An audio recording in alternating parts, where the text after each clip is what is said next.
Assalamu alaikum. It's Qaiser Ahmed Raja, and I welcome you to new podcast. As you know, then on this podcast, we talk about some serious stuff, be it philosophy or science or international politics.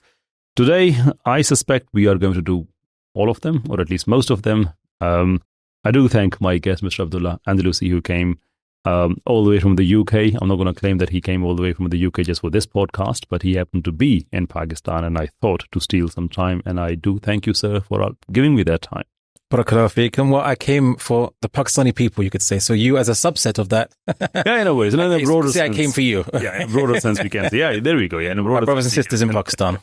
Fantastic. Really, really appreciate your time here. Your time going good in Pakistan? Alhamdulillah. Very interesting. Food is amazing, excellent. And it was a lot of good surprises, a lot of unexpected surprises, dodging Indian missiles and things like this. Yeah, alhamdulillah, we all survived, or most of us survived, so that's good. Yeah, no, so that's wonderful. I mean, this is one thing in this part of the world. It happens every now and then. Sometimes you can say that, that the period prolongs, sometimes it doesn't. But it's something, I mean, even if it doesn't happen in the entire generation, I'm talking about the Pakistan-India problem, even if it doesn't happen throughout a generation, so 20, 25 years, people are still somehow ready, and it is expected that it would happen at some point. So when it did happen, even when it was in the developing stages, you must have seen people making memes and making fun of it. And we were talking about war and destruction, but people seem to be like, yeah, whatever. It's expected. On the ground, everyone just seemed to be, it's Tuesday. Oh, it's just a Tuesday, or just whatever, just normal. Yeah. Apart from just seeing blackouts at night for military reasons and increased military on the streets, there was nothing else that I could see. Obviously, you'd expect government to put certain measures into place. You expect military to do that. But ordinary people, for them, it's like you said, it's just Tuesday. It's fine. Yeah, but that's the beauty of this part of the world. Now, you're part of the world. Secularism, atheism, lots and lots of isms, but there is a resistance developing there now, isn't it? We see, for example, I can just give a couple of examples before I take a view on this. We know that historically speaking, liberalism, America, Europe, I mean, they were defined by the liberal values. And as we will progress, we will talk about the difference between the Judeo-Christian values and liberal values. I mean, they claim them both, but obviously they are not mutually compatible. But for now, let's call them liberal values. But now what we see in Giorgia Meloni's Italy, we have an anti-liberal government. In Hungary, Austria, even in Poland at one stage, we had anti-liberal government. And then in their election, they had three liberal parties. They joined forces, and a very narrow margin, they won the election, but predominantly they still have a lot of anti-liberal values. We had Brexit, which was exactly anti-liberal.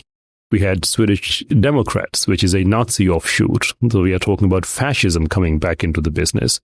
We have Trump, which is leading an anti-liberal government. What is happening there? Why people are so sick and tired of liberalism all of a sudden? Well, there's maybe two answers, but first up, I'll say, so, liberalism, most people view it as it just popped out of nowhere, and it was a particular ideology. It's dominant in the West. The West propound it. It defines the West's civilization. The West and liberalism are both the same, and not exactly. So, to kind of summarize Western political thought, I say I pioneered calling it a madhab in the West, right? A school of thought in the West. It is. So then it's one madhab. You have socialists or socialism as another madhab or set of madhab. You have smaller, quirkier madhabs, like, for example, libertarianism, and then you have the main rival to liberalism, conservatism, right, which is the main rival. And people say, well, okay, if these are all madhab, then what is the core aqidah of all these? Because madhabs must have a core aqidah to then be madhabs. And I say, well, the Enlightenment ideology of the sovereignty of the individual. The individual is the absolute political and social and moral consideration. Or otherwise known as individualism. All right. So this developed in the 17th century when it popped out. Sure. And it wasn't planned. It just popped out. A variety of reasons why we can discuss that later.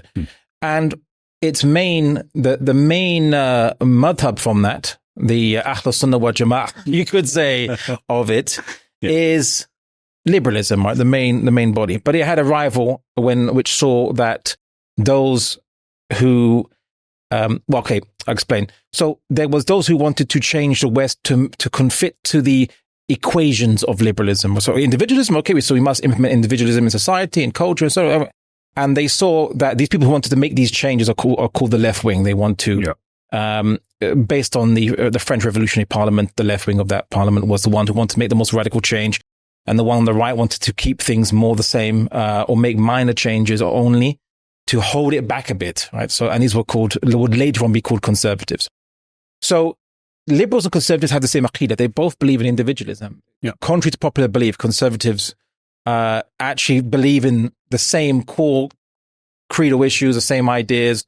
They'll believe in democracy. They'll believe in the rights of the individual, free speech, quote unquote. I say quote unquote because everyone believes in limitations in speech. They just pretend when it affects their speech. Then they're all for free speech, whatever. But when it's speech they don't like, then they say, oh, there must be limitations against whatever. Anyway, so these two main schools of thought. And liberalism was meant to be, according to the majority, you could say, the main representative of individualism, or the best representative of individualism. So it just said, okay, well, we established limited government, which would guarantee freedom of everyone to do as they want within the limits of the law. Because freedom was always about within the limits of the law. Sure. So, the opposite of that was you do something that might not be illegal, but the leader doesn't like you and then just punishes you for that. Right. So it would be said you're not free because you're a slave of the leader. That's the opposite of liberalism. That was the ideas of it. Okay. So that's great. And they said, okay, the government then should represent the people in some way, shape or form. It doesn't necessarily have to be democracy, right. But they later on became the thinkers for, okay, democracy is a good idea in some ways, or a mixed system to be more precise. Right. But for who? Which people? Who is the will of the people? Because the people have different languages, they have different customs and cultures in different regions. Who are the people? So along came a German thinker, Gottfried Herder, who kind of, you could say classified it in, or wrote it down in its most clearest form, but you could say you could go back to Napoleon's time or prior to that. The idea was a nation is based on usually a common language. Yeah. And within that, as maybe a common history, it's called common, but there's debates on this. A nation, a very loose term because no one really knows what really is a nation. There's still debates on this. Okay. So if the country, the state represents the nation, then the nation defines the rules, the laws, the culture, and the politicians are just representatives of the people, of the will of the people. That's the new paradigm. Conservatives believe that, liberals believe that, socialists believe that. They all believe this. Yeah. Actually, there's no problem with this. Where the issue came about was when you have migration or you have a sizable minority in that country. Yeah. Because then the question is, well, who does the country represent? And to now use a local example, I could use any example from most countries that are not completely homogenous, but I'll use one which is very apt. So let's look at the Balochi people in Pakistan. Yeah. Why are many Balochis, not all of course, but there are some Balochis that want to separate from Pakistan and they want to separate from Afghanistan or separate from Iran because there's Balochi speaking peoples in those regions. Yeah. Why not say, well, Pakistan was meant to be based on Islam or based for Muslims, for example. You're Muslim, so why not accept it? And they'll say, well, because the Pakistani government represents the will of Punjabis predominantly. So it's a Punjabi-dominated government. It doesn't represent our will. So that's where you have factional fighting, and it occurs in every single country where there is a big minority, or even it's split in 50-50, whatever. There is factional fighting in most cases in the world. People seem to forget this. There's also many civil wars that come from this. Ethiopia was a good example of this. Myanmar has about 3 civil wars at the same time because it has multiple ethnic factions and so on. And other countries that have managed to resolve it either by federation or what have you, there's still tensions and issues. Even in a place like you think there'd be no problems at all, like Belgium, there's still a cultural tension between the Dutch speakers and the French speakers. Canada, French speakers, English speakers. Anyway, so then what about what's happening now in England, in America to some extent with Trump, and France and so on and so forth, and Germany, far right parties? Where are they coming from? Well, there is a cousin of liberalism, its cousin, otherwise known as fascism. And fascism is something that happens into liberal societies under certain economic conditions, usually when the economies start to decline, or there is a massive influx of immigration. The people feel under threat, and they feel that, look, the state is primarily a caretaker of individuals doing whatever they want, and that's it. But what if the individuals doing whatever they want and policies, what have you, leads to a weaker state, a state that's being more impoverished, policies by politicians or what have you that are weakening or even letting in a rival to the nation, i.e. minorities, immigration. What happens then? Then fascism kicks in. Fascism simply says, the argument of fascism is very simple and very persuasive for many people, especially amongst liberals. Many fascists are former liberals. Simply as this, the fascist asks, where do rights come from? Where do your rights come from? We've taken God out of the equation, I'll say. Religion, we've taken religion, God out of the equation. There's no such thing as natural rights in the universe or anything like this. So where do rights come from? It's a purely materialistic calculation. Your rights to life, freedom, liberty, whatever, it comes from the state. The state then is more important than the individual, because without the state, you have no rights. So then you as an individual should not do actions which weaken that state, because you're actually weakening the rights of the nation.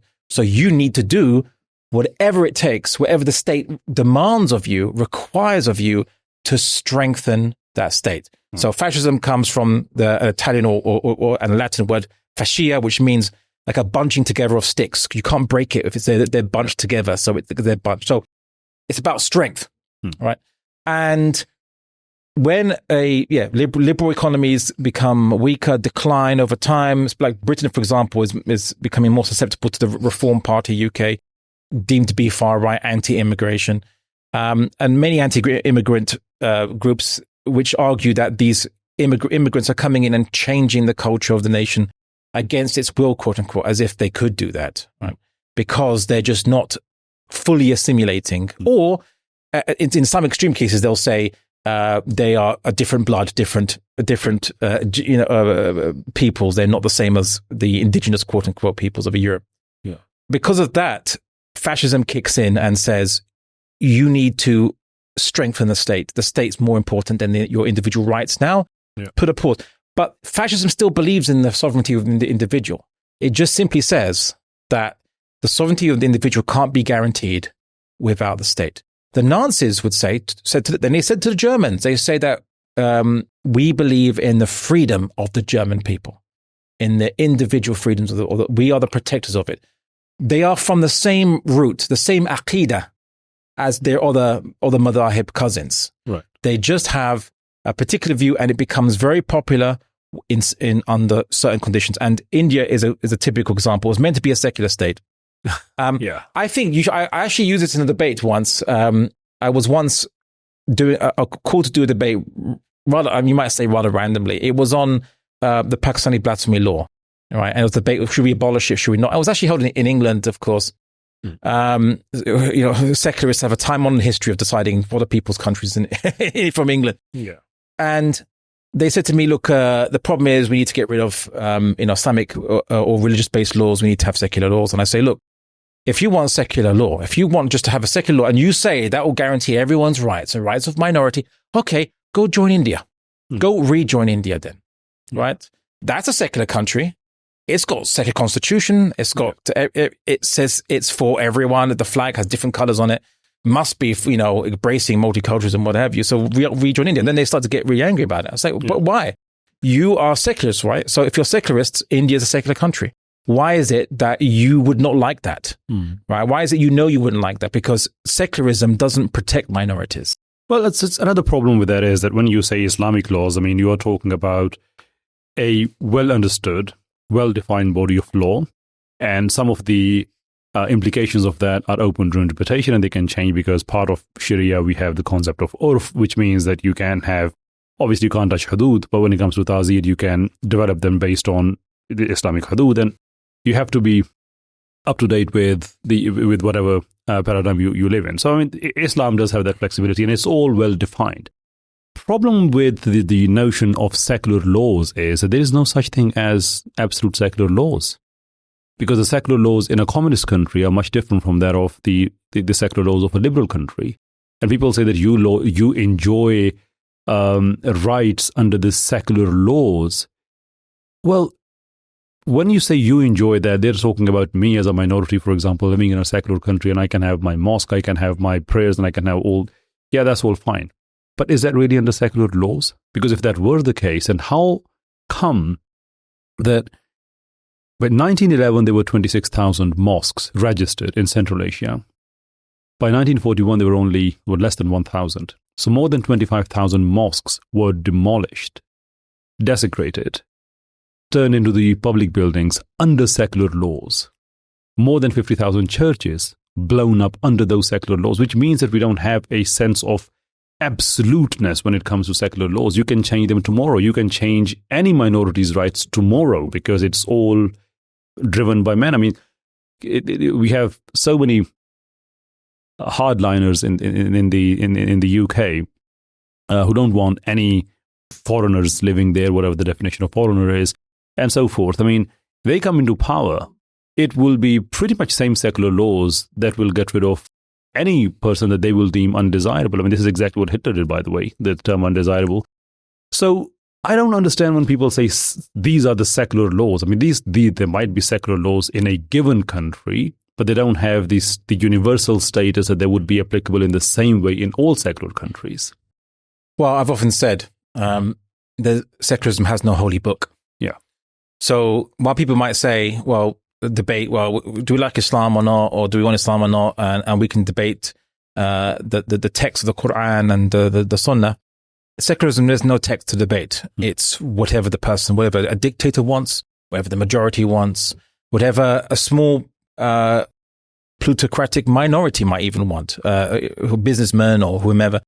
So it's completely subjective. At least with Islam, you have laws which most Muslims actually agree on. The political laws we actually mostly agree on. We have more agreement on our laws and our systems than any other religion or ideology extant. Yeah.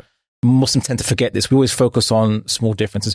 And our differences are actually not even on the politics. Our differences are on things like interpretations of the furu' of aqidah, or things like, does Allah have when it says yad or wajh, is this literal or not? Hand or face, is this literal or not? Yeah. That's our debates. It's like those debates are not consequential to the affair, the practical affairs of the ummah, in order that you could argue would impede our implementation of our practical affairs under a unified structure. So that's basically what I would say is that, secularism can be anything. France is a good example. It's a very secular state, and it argues that secularism demands that women's hijabs are banned from schools. Secularism demands the banning of the niqab in public, or covering your face in public. Secularism demands that you can't pray in public. By the way, everyone seems to have missed that out, but that's also true. Your time for your salah, you want to do namaz, the mosque is far away or what have you, you want to pray, you're going to get fined for that. You can't pray in public, even if you're in a secluded corner or anything like this. So there's a raft of laws designed to limit what they call the ostentatious display of religion, that they argue is imposing your religion simply because it's public. Funnily enough, the Hindutva, the BJP make the same arguments in different states in India, that Muslims simply looking Muslim basically, is causing offense. They're trying to create communal rifts if they don't, put a bindi or a sindoor on their forehead and act like a Hindu. It's like, well, you're basically saying either you act like a Hindu or basically you're being tolerated. Yeah. I remember once there was a debate on, and it came online, and I discussed it quite a bit usually on Twitter, but it was about a school in a particular state in India. I forget which the name of that state, which had banned hijabs in the school. They told the girls to ban that they can't come to school wearing the hijabs, and they said because we want to keep religion out of school. School is a secular place, so they use secularism to ban people's practice. So I said, okay, well, do you celebrate, like Indian holy festival days in the school? And they said, oh, that's not the point. Well, you do. You're not being consistent on that, right? Yeah. Would you take off turbans off of the Sikhs? And they say, oh, no, you can't. If you do that, Sikhs, would be very unhappy with that. That's part of their religion. Well, so, the hijab. Exactly. But I also made another argument, which is that the hijab is actually not a religious symbol. And many Muslims seem to be arguing that it's a religious symbol, but we should be tolerated, or it's not hurting anybody. It's not. It's no more a religious symbol than I would say me wearing this shirt is a religious symbol. Islam decrees that your aura must be protected, right? You must be modest. Okay, yeah. So it just says wear clothes, and it just differs into the level of that aura for men and women. Hijab is just you could wear any piece of cloth. You could wear any kind of hat that achieves the same coverage. It doesn't have to be a particular thing or whatever, like a turban or anything like this. It's just modesty. So you might as well say that wearing clothes itself is a religious symbol because we just wear the clothes to cover our modesty. It's not, we don't wear them out of a religious reason per se, generally speaking. So anyway, that was a side point. But the Hindutva justified their intolerance with recourse to secularism. Yeah. And that's why secularism does not guarantee anyone's rights. It just depends the state you're in, depends the culture, depends if you're the majority in that culture or not, or what have you. And so it doesn't guarantee anyone's rights. And I think probably one of the deepest philosophical question on secularism would be that is it ready to commit suicide? As a seemingly simple question. If people don't give any thought to it, it's a stupid question, move on. But if you just ponder over, think about it, what the question actually is asking is that if, what you say that if it's about the freedom of people, and obviously I'm referring more towards the liberal secularism as opposed to the socialist secularism, that, it's about democracy, it's about what people want, and you have to give it to them because ultimately, people are the most important entity in a state. But what if those people don't want secularism? Say, for example, in a country like Pakistan, people choose that, look, whatever institutional level secularism we have, for example, interest-based banking and so forth, we want to get rid of it. Or if there is a Muslim majority secular country like Azerbaijan, for example, if they decide to get rid of it completely, is secularism going to commit suicide by saying that because I upheld values of human freedom and dignity, and now if they are looking for a freedom, cost of which is my demise, I am happy to pay that? Or would secularism say that this is where my line of tolerance is, you can't have that, anything else? Because if it did so, then every promise it carried was false. And if it didn't, it means that it has a built-in destruction mechanism. Islam, on the other hand, is honest enough to say that this is what you can have, this is what you can't have, this is your balance, get on with it. We don't apologize for it. It is what it is. So this fakery about secularism is so disturbing and so laughable. And when people glorify it, thinking that there are some sort of rules that all seculars agree upon. What you said earlier, that secularism doesn't have a holy book. I mean, I'll use this argument in so many of my debates in Pakistan. I do my Saturday live streams, mostly from 3 hours to go all the way up to 7 hours. And people come with all sort of arguments. And when I ask them that, look, if you have a universally embraced by everyone secular laws, can you use them to explain why Lenin was wrong to have killed up to 1 million people? or why Stalin was wrong, for example. But I don't need you to give me any moral reasoning. I don't need you to give me any religious reason. You just have to restrict yourself to secularism and tell me what secular principle did they break when they were killing people. And everybody struggles with this question because there aren't any. So if there aren't any, then we have to accept that secularism is only what seculars do. And what they do is not pretty. It's full of gore, violence. I'm not going to spend too much time in explaining my point because when I had my podcast with Hijab, one of the criticisms I faced was that the host spoke more than the guest. So I'm not going to make that mistake again. And that was actually true. That was a good criticism. I was sort of learning my way into it. But I'm going to make a point and then leave the rest of it for you.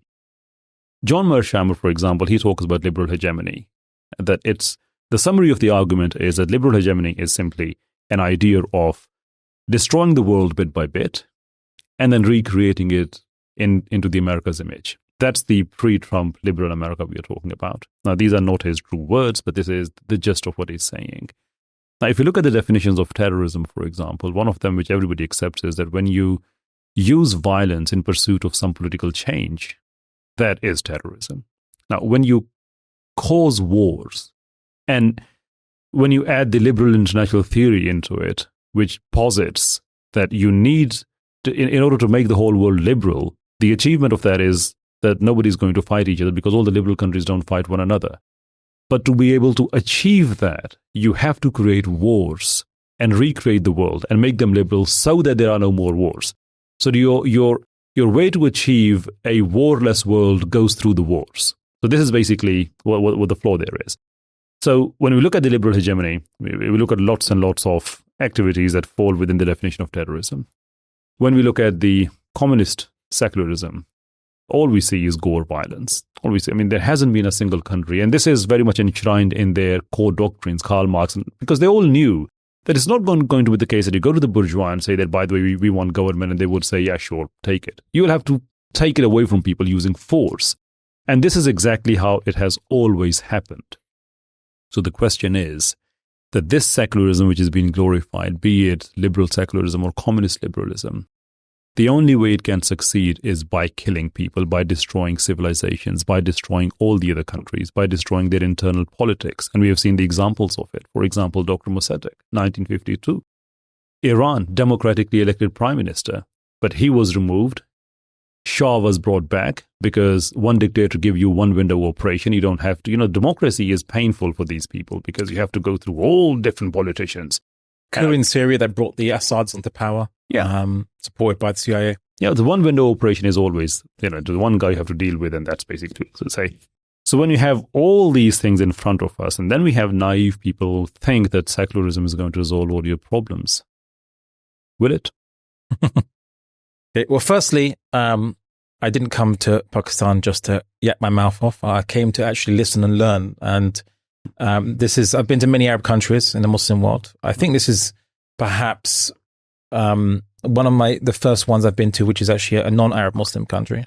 And it's been a very learning experience.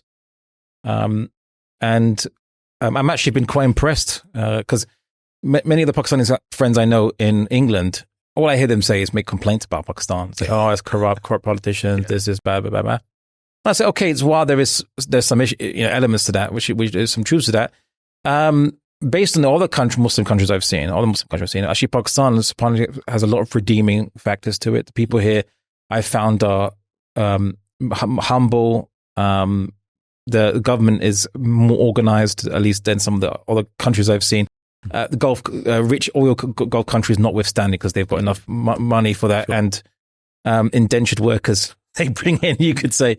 But and there's a great love for Islam. I kind of knew this about Pakistan, but it's even more so now. There's a great love for Islam amongst the people, and I think the situation in Pakistan is there's you could say three kind of factions, and these exist in every Muslim country I've seen to different levels and extents. So the one faction is Muslims that want to actually implement Islam and view it as a solution to all our problems. So we all believe in it. Yeah. We all think it's true. If we testify the Shahada, then why aren't we living by it. Then we could actually unite us. Yeah. There'd be no reason for the Balochis to hate the Punjabis or vice versa, or the Pathans or any of that kind of stuff, because we'd all be Muslim. That wouldn't matter anymore. We just become Muslim. Yeah. Okay. I mean, yeah, languages can remain, but we could all learn Fusha Arabic or make that a more standard means of communication between us. Retain your local languages is fine, but it would be irrelevant now where you're from. It would simply mean, are you Muslim? Are you in the camp of Islam? That's it. That's one faction. The second faction, of course, are those that you probably engage with a lot, the liberals, who they look at the West, they say, oh, the West is so powerful and rich. It must be because of their ideology, even though the West was civilizationally on the ascendant before they even invented liberalism. Liberalism was actually an unintended byproduct of their Renaissance. The Renaissance happened while they were still under Christianity as their main driving force of their civilization. They were developing technology, learning it from us, reorganizing themselves, realizing their mistakes, trying to organize things in a better way for themselves. So they do what many people have done across human history. They look up to what is the militarily superior civilization, and they want to imitate it. It happens all the time for history. It's rather mundane and trite. Then there's the other faction, and the faction that everyone's jostling around. Some people call them the conservatives, but I call them first wave colonized Muslims, first wave colonized. That's the ruling elite. The ruling elite in most Muslim countries, they are secular, but they're not liberal. And there's a reason why. Because liberalism would require to have full and fair elections. Yeah. And whoever wins the elections rules the government, and the military are strongly controlled by a civilian government. Sure. Okay, that's what liberalism, or at least most forms of liberalism, or as they're applied in the West, usually demand. But these secular elite and those who created them, those who educated them, their ancestors, you could say, the British, America, whomever. As admitted by Lord Macaulay in his note on education, he wrote about actually the British government of India at the time, how to educate the natives. They said we need to create basically, English people in native bodies, basically. So English minds, but they look like the natives here. Same with a Lord Cromer who wrote about the Egypt education system. The same thing. Now, where does it boil down to? These guys are told that you can't trust the Muslim public with liberalism because they're all going to vote for Islam. Yeah. So instead, maintain a secular system. If you have to be autocratic, be autocratic. If you have to be tyrannical, be tyrannical. That's why the West never complains about crackdowns against Muslims, scholars, or whomever. They say there's no problem with that. Yeah. You're just doing what you're meant to be doing, right? And remember, whenever these dictators, their powers threatened, like what's his name? Even Gaddafi, Bashar al-Assad, and the guy that came before Sisi. What's his name now? Before Sisi? Yeah, before Sisi. We're talking about Dr. No. Hosni Mubarak. Hosni Mubarak, yeah, that's it. Sure. He's already that forgettable. They all said, if I leave government, if I'm kicked out of government, the Islamists will get in. Yeah. They all said the same thing because that's their job. That's the job they're put into power for, is keep those who want Islam. When I say Islamists, you mean Muslims that want to live by Islam, right? Keep them out of power. That's your job. Okay. You'll get all the support you need, or we'll turn a blind eye to any massacres you need to do, any torture you need to do, any kidnappings you need to do. Just, that's your job. Yeah. So these are the three main factions, and I'm interested to see the dynamic in Pakistan in that situation. But the point being is, secularism is totally fine with tyranny if it's needed to protect secularism, or if things is needed to protect secularism. Yeah. France uses the same arguments, not about tyranny, but they say that we have to implement these measures to limit Islam, to put restrictions, even if they have to make the restrictions universal to all religious symbols. But they know we meant the hijab. We were targeting the hijab. We want to ban the hijab, but we can't just say we're going to ban the hijab. We have to ban all religious symbols then. Yeah. And it's all done because secularism has a self-defense mechanism, which is that it will be intolerant to protect itself. And that's why you see all the governments in the Muslim world who are that secular, the first wavers, as I call them, the liberals are the second wavers. Once everyone's prepared for to be trusted with liberalism, then the West will say, okay, now you can be democratic and liberal because you're only going to vote for liberal or democratic or secular parties. So that's why the first wave elite, as you could say, first wave colonized Muslims and secularists around the world, they can, and they even do advocate the necessity, as they call it, of being intolerant, oppressive, even willing to commit massacres, even willing to commit oppression in defense of the state and in defense of their secular ideology. Yes, there is a good evidence for that as well. For example, if you look at the Algerian election, now that's 1992 I'm talking about, way before the Arab uprising. It was pretty clear that a pro-Islamic system party will win the election because they had different rounds of the election. So the first round, they had the landslide victory. Second round in 1992, they were well on the course to come in the power. Now, the American intelligence's declassified documents, they tell us that the US orchestrated a coup through France and caused unrest in the country, and it killed somewhere between 150,000 to 200,000 people to protect secularism. There was a newspaper headline, I remember saying, maybe it was a French newspaper, said that sometimes you have to be undemocratic to protect democracy. Yes, that's what they said. Yeah, so you have to use democracy against democracy, essentially what they're saying is. And another thing, what you said, that the people who want Islam are people who just see Islam as standard and then they don't really care about what your ethnicity is and so forth. So those are deemed as dangerous people. It's something which is happening in Pakistan, actually in Pakistani intellectual discourse. It's quite a hot item, so to speak. There's a term we use, RCM. It is growing. People are using it pretty much everywhere in Pakistan. RCM stands for Rand Corporation Muslims. Oh, okay. That's being normalized. Good. Yeah. It goes back to the Rand Corporation's documents, of which they revealed a series of documents between 2001, 2002 sort of time to all the way to 2008, and some of them even later as well, in which they categorized Muslims in 4 different parts. So there are 4 different types of Muslims. Secularists, modernists, traditionalists, and the type you were talking about. People who believe Islam as a system should be implemented in Islamic countries and so forth. And Rand Corporation is a very powerful think tank, and has a lot of influence on the American foreign policy too. So their recommendation is that you have to malign that group of people who want Islam as a system. You have to declare them as extremists, do it. As barbarians, do it. Because their public perception has to be absolutely in negative. It can't be positive. Then support secularists and modernists, people who are talking about the reformation of Islam, have to reform and make it more aligned with Western values. Again, with no reference to what Western values, Judeo-Christian or liberal. And again, they are not mutually compatible.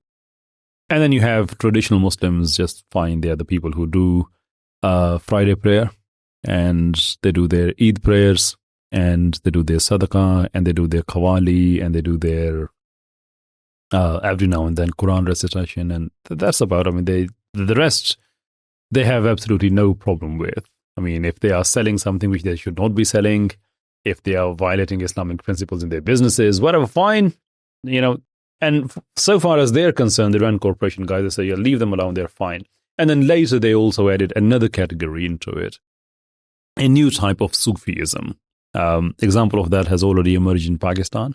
We had a Sufi guy who went to Israel, and Israeli president met him, and it was all full of praises and everything else. And this is new Sufism where everything is acceptable, even Zionism, right? Genocide, everything else everything is fine. Now, the reason we have this RCM as a growing trend in Pakistan is because we have identified so many people that actually speak that Rand Corporation language. they are Muslims, they are scholars, they have very traditional attire and very traditional, at least reputation, if not approach, but they have this reputation of being a person with Islamic thought. But if you look at very carefully as the type of narratives they are developing, reducing Muslims to just mere materialism, talking about reformations, talking about secularism and how they glorify it, and how they glorify the countries where secularism actually is the political paradigm, saying things like the US is the best dominator of the world because it's so civilized that even when it goes and destroys a country, it still behaves well. I am not making this up. These are their narratives. They have no problem with America going and destroying a country, but they're praising America that after that they behave well. Why? Because they set up Burger King and after the Mongols took over territory and they massacred, making pyramids of skulls. After that, they behaved rather well and very tolerant, and they wanted money from the trade and the taxes. So of course they're not going to wipe out everybody. Yeah. So you fell in love with Pakistan. So I'm not going to go too negative, but just to let you know that this is what is also happening, and this is something that we are dealing with now. But I want to say I don't. Sure. One of the biggest diseases in the Muslim world, I'd say, is defeatism. And fatalism, where we think everything's destroyed, everything's irredeemable, no point in doing anything about it.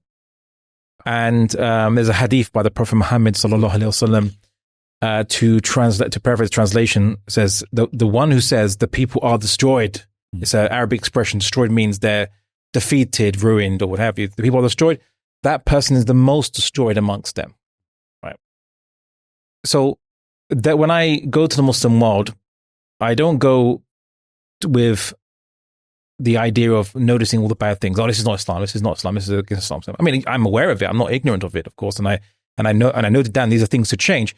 But instead, I look at the potential. Right. So, a real estate agent actually spoke to one who's also a podcaster yesterday. Actually, right. You go to when they see an empty piece of land, they don't say, "Oh, it's an empty piece of land. Oh, well, can't do anything with it.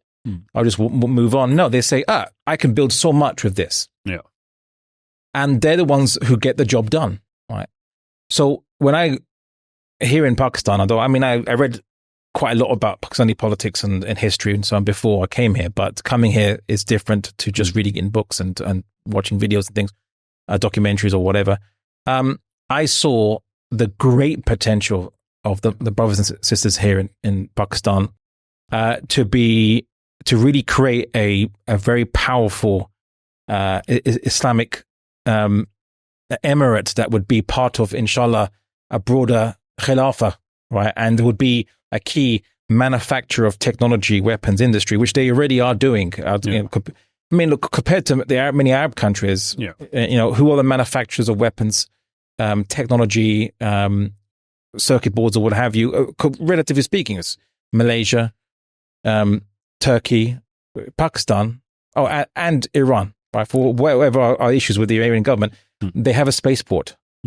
I think only 6 countries in the world, but the last time I checked, 10 countries in the world have a spaceport. Iran is one of them. Yeah. Right? No one's like, whoa, why don't anyone talk about this? Yeah. I remember once in Algeria, when I went to Algeria, people were saying about after the civil war occurred and the Algerian government used a particular tactic. It got revealed, it got out by some Algerian soldiers defected from the Algerian government, and they went on the record with journalists and said, look, the Algerian government at the time created a special force of people that were to look Islamic. And they were sent into towns and villages which were supporters of the FIS Islamic Party and to massacre people while looking like they're Islamic. Yeah. Then the people say, oh, the Islamic groups are just crazy. They're massacring us. They would run to the government. Please help us. Please defend us. Look, we will become loyal to you. Just develop this. Yeah. So they use this tactic quite successfully, in essence, creating an ISIS in Algeria. even one that even declared a mini caliphate as well. People don't know this, right? But if you Google it, look at the news and whatever, they actually declared a mini caliphate and they would massacre Muslims.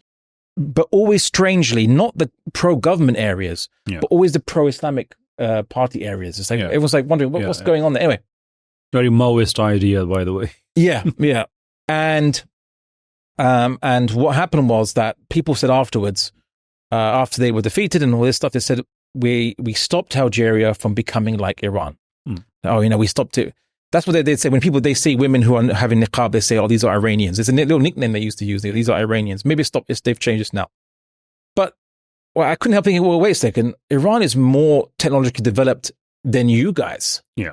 Right? Like they actually make their own technology out of necessity, but they have a spaceport. What do you guys have? Yeah. You should wish to become the same technological or economic strength of Iran, even though it's under sanctions, but because you're like, it's not more backward, you're more backward than they are, for example, right? Exactly. So, same thing when I came to, to Pakistan, and I already knew about Pakistan's arms industry, indigenous, it makes its own cruise missiles, it made some nuclear weapons, of course.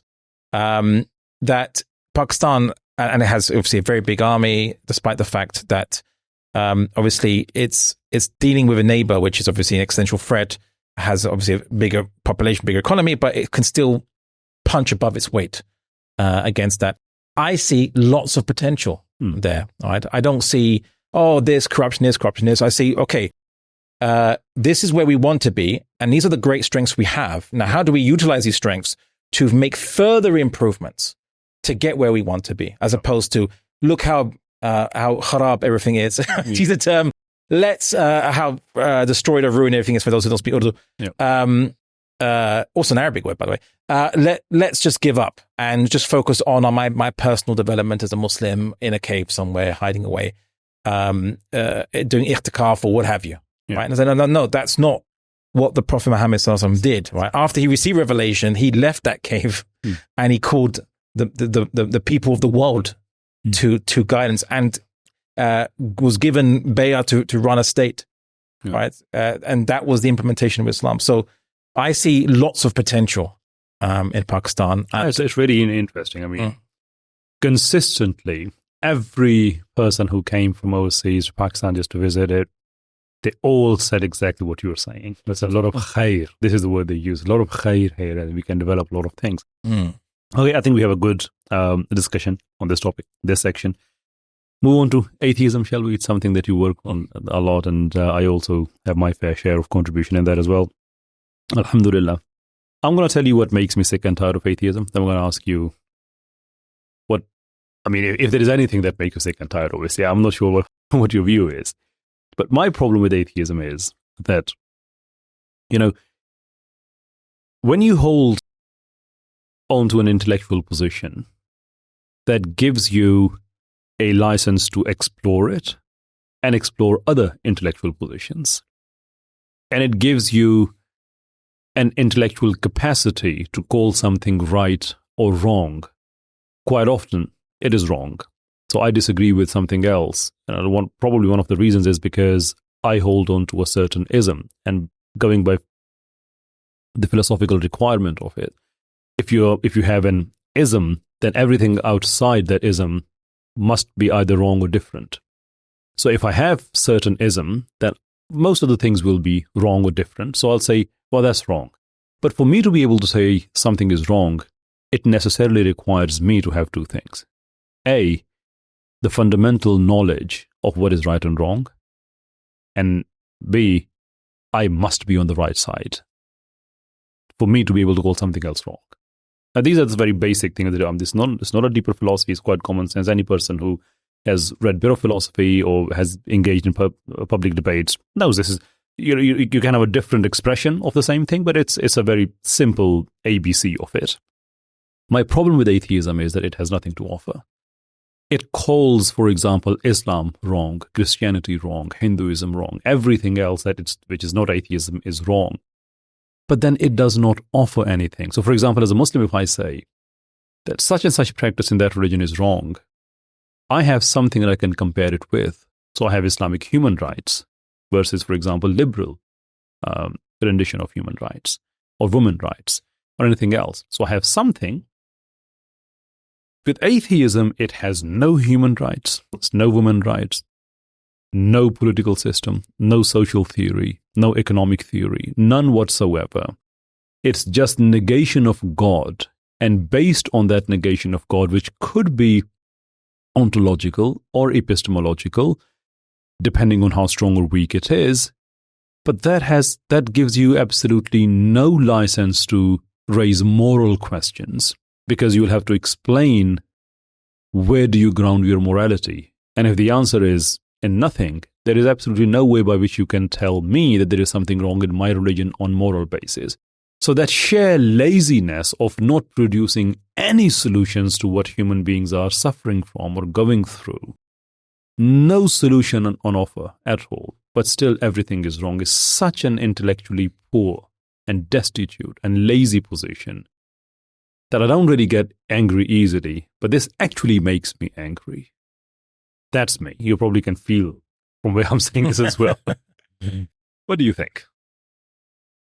Well, I mean, I've engaged atheists on a number of platforms, and oddly enough, before this podcast, we started this, I was talking about this. Usually it's actually debates on morality. Yeah. But not for lack of asking to debate on the main premise. Do you think God exists or not? Or is there justification for your position of rejection of God? And let's examine my justification for why I know that God exists. So they would prefer to debate morality and say, well, you can be moral without God. You can still be moral. They'll say, I don't cease being moral just because I don't believe in God anymore. And I say, look, you might have ingrained taught habits in you, taught tastes, taught etiquettes and things from when you were a child, which has now acculturated you to not simply change your behavior. Now you don't believe in God's existence. But what does come about is that many people who might adopt or might be inculcated to be sociopaths, narcissists, and those who might have some congenital problem that might end up, they are born with a type of psychopathy, which doesn't, for the audience's knowledge, doesn't mean you want to kill people. It just means that you have no empathy at all to someone's suffering. That what would motivate a psychopath, a sociopath, a narcissist to consider their actions affect on other people, or their own desires and wants vis-a-vis other people's desires and wants. They will exclude them when it is not convenient for them to include them. And I gave an example. They would say, for example, they made a counter argument. They'll say, well, look, if you are a rule of society and you're atheist, let's just say you want to, a enriched society is one where you get more tax and you enjoy that. So you'd want your society to be very developed, and you'd have laws against murder because murder is bad for business and things like this. So we don't need God to create a society, manage society. And I say, okay, maybe that is the case. Even if I humor the argument, that's the case. But what if, let's say, someone challenges your rule from within your society and they look to be very popular? Right. What do you do? Okay, because you're going to lose that ruling position. Yeah. So what do you do then? Right, and doing nothing doesn't change anything. Maybe trying to have better policies and change because they're more charismatic than you, they're better than you, maybe they're more clever than you, what have you. You're going to say, well, for the benefit of society, I'm going to step down. No, because as an atheist, your tastes are that you want to be in power, even if you initially thought that your society being enriched would benefit you, but it's to benefit you. What if human rights no longer benefits you as the leader? Yeah. Then you're going to arrest that person, interrogate or torture any of their supporters, crack down upon them, make a false premise for why you're going to arrest them, put them in jail or kill them if you can. That's what you do, because that would be the reasonable and the rational thing to do to achieve your goal of your self-interest, which is I want to be in power and enjoy all the perks of having everybody's attention on me and what have you. So that's why dictators, and especially secular ones, do those kinds of things. They're not being irrational. From their perspective, they're being very rational, much like, gangsters. Like if you're a gangster or a mafia leader, let's say you do a drug deal with someone and he doesn't pay you. Yeah. You can't go to the police and say, oh, the guy didn't pay me for the drugs. Arrest him, or I'm going to take you to court. I'm going to sue you. Yeah. You can't do that. The only thing that you have to enforce your rights, shall we say, is fear, intimidation, and public knowledge that there will be retribution against that person for not honoring you or disrespecting you. I.e., you need a reputation, and you have to maintain that reputation. Yeah. And so all the bad things that you're going to be required to do in this business is all rational to achieve your objective. The mafia leaders, dictators, gangsters, they're all the same. They're not necessarily irrational people. They're all rational within the remit of their desires. Yeah. Now, my point is, what could an atheist say to them to say what you're doing is wrong? Right. Sure. Right. They could only say... Objective frame of reference. No, they could only say, well, you could be caught, or there could be a revolution against you if you're a dictator. So, well, sometimes many dictators have died peacefully in their sleep. Hafiz Assad, the father of Bashar Assad, there was no revolution against him. I mean, there was an attempted one, but he crushed it, and he lived until the natural course of his life. Yeah. So, not necessarily the case. And of course, what do you do? What will restrain you when you are dominating, oppressing, or colonizing, or attacking, or invading other societies? Well, there's no reason to restrain you, because even if you're arguing that you should be moral because morality maintains a great society for yourself, it doesn't apply when you are a strong power and you have other societies you can exploit for your material benefit with no consequence to the integrity of your society. Yeah. Right? That's why we see secular governments go bomb other countries around the world, do coups that make things worse for those people. They can torture, rendition people from other countries to achieve whatever international objectives they want to do. Yeah. And they see no problem with it because in their territory, they've maintained their rule of law and their rights and things for their own citizens. Yeah. And there's going to be no uprising because citizens have nothing to uprise for because it's another people. It's not us. Yeah. There's no consequences. Yeah. And that's the issue. The atheist can't convince someone to change their course of life if there are no consequences in this world, or they couldn't convince them there would be a consequence in this world. All we have left is to anyone who is a sociopath, a narcissist, a psychopath, or what have you, and their interests drive them towards doing harm to other people, or even just the average person who can also be made to see an interest in harming people. Like, for example, let's say average Israelis. There's a poll of Israelis, 70% approved the bombing and massacres in Gaza.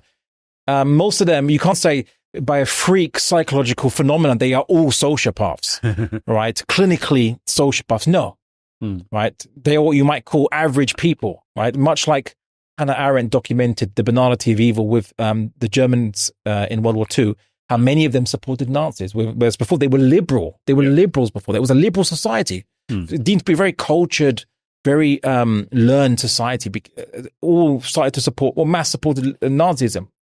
So this is because the atheist has no argument to convince someone whose interests are aligned to harming other people and they see no consequences and they have no internal restraint due to a variety of factors.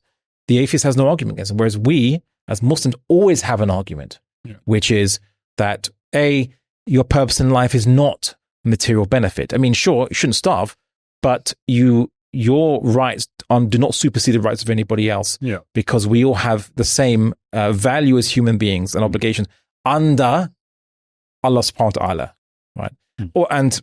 And there's a variety of motivational reasons. If that doesn't motivate you, then your achievement of Jannah, if that's a benefit or an enjoyment you want, that will be denied to you, or you could lose that.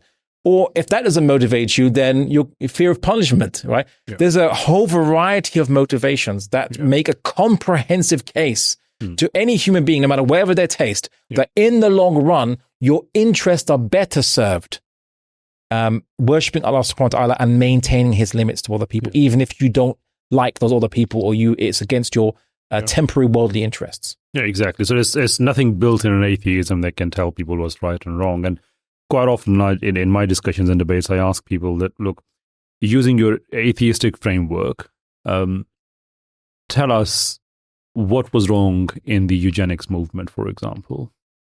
Don't go religious on me. Don't go moral on me. Just purely from atheism, what was wrong with it? And interestingly, sometimes people turn around and say, oh, look, we have the Humanist Manifesto. Now we have the third one. And that prohibits right, that prohibits. But the problem with that is that not every atheist is a humanist. In fact, there's a big number of atheists are anti-humanists because of the evolutionary claims that so far as they're concerned, there is no difference between them and a pathogen. It's the same, they're part of the same tree, tree of life or bush of life. So they maintain that we don't have any special status in the grand scheme of things.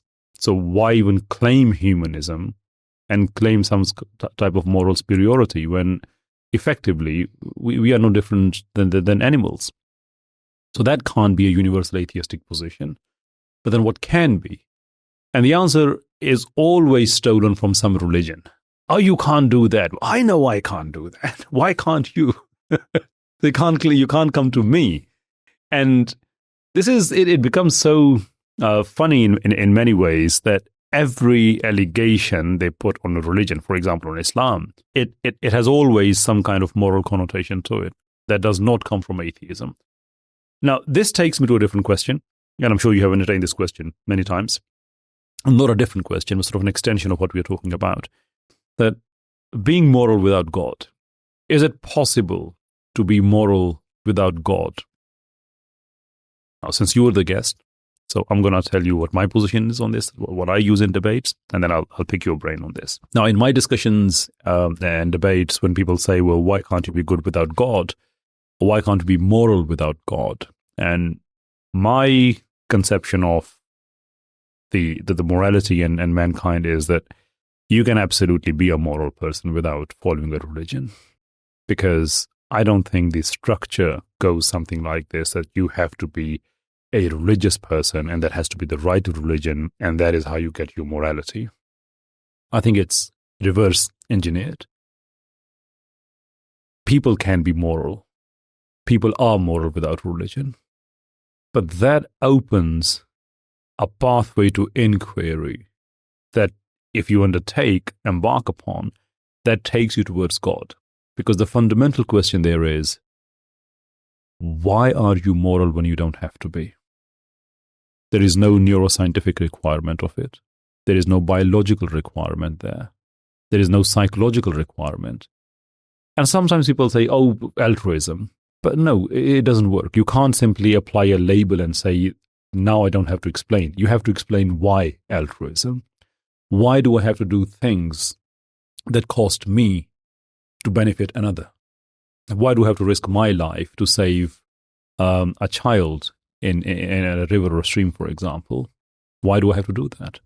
It's all built in. There have been so many scientific experiments on that. Children as young as 8 months old, even they have moral standing. I was looking at the experiment the other day. I was reading up on it. It is something innate, something which is built in, something which we are born with. And if I happen to be the judge of my actions, then when I talk to myself, which everybody does, well, that's not talking to myself, because if I were the judge of my actions, I don't need to give any explanation. But if I'm talking to myself, effectively what I'm doing is essentially I am talking to another agency within myself, not to myself. So who do I owe these explanations to? This is a question for any atheist. So why are you moral when you don't have to be? And in order to find the answer to this question, it takes you to a transcendent being that you have a relationship with, and that is how you make sense of that morality. That is how you make sense of the explanations you give to yourself. I had, I didn't want to have long questions. I didn't want to go, again, that hijab experience. I didn't want to repeat that. Sure. But we have a good intellectual in Pakistan. I wouldn't mention his name because it was a private conversation. He asked me that age-old question about you driving a train, for example, and train reaching a fork, and on one side you have 6 people and 1 person and all that. Yeah, we went through, and I knew where that was heading. He knew, but we still went through. Okay, would you say 1 person or 6 people? Yeah, okay, well, I've done it so many times. Okay, I'm going to save 6 people. I'll kill 1 guy. But I won't be thinking that I killed 1 person. I'll be thinking I saved six guys. Again, the question is, why would I be thinking that? If I'm judge of my actions, I can simply say, yeah, I killed a guy, so what?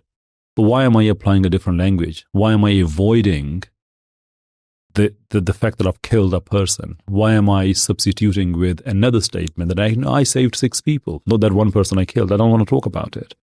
And then it changed the scenario as it goes, that what if that one person is your son and the other 6 people are strangers? What would you do? I said, well, look, it doesn't matter how much of bravado you show when you're answering these questions. The reality is that when you see your son, you're going to kill 6 people. So I'm going to save your time on this, and I'm going to tell you straight, I'll kill 6 people, save my son. I'm a human being. I might be ashamed of myself later on, but in that moment, I know everybody capitulates. I'm going to capitulate. And he said, that's my gotcha moment, because if morality were objective, you would simply kill your son. I said, yeah, so far so good. This is where everybody ends. But then there's a later question. What if you were the driver? You would do the same thing. He said, yeah, of course I would do the same thing. And then I asked him, and that would have given you the conclusion that there is no such thing as objective morality and there is no transcendent being where you ground that morality in. But what would you be saying to yourself the following night when you would go to the bed? You killed 6 people to save your son. Do you think that question would simply delete itself from your system? You still have to answer that. So, yeah, exactly. I'll think that, look, it's my son. It was the weakness of will in the heat of the moment. I just couldn't think. I had no time. And then I asked him, who are you giving these explanations to? If morality is subjective and you are the judge of your actions, simply say, look, I've saved my son. That's it. But you are justifying it to who? He's the honest guy. It made sense to him. He said, yeah, okay, I understood that. So this is how I explain that you don't have to be a religious person to be a moral person. But the fact that you are a moral person, it puts you in a pathway to God, because there is a different agency within yourself that you think you owe explanations to, and that's not you. That agency has to be transcendent, because if it were beneath you, you wouldn't care.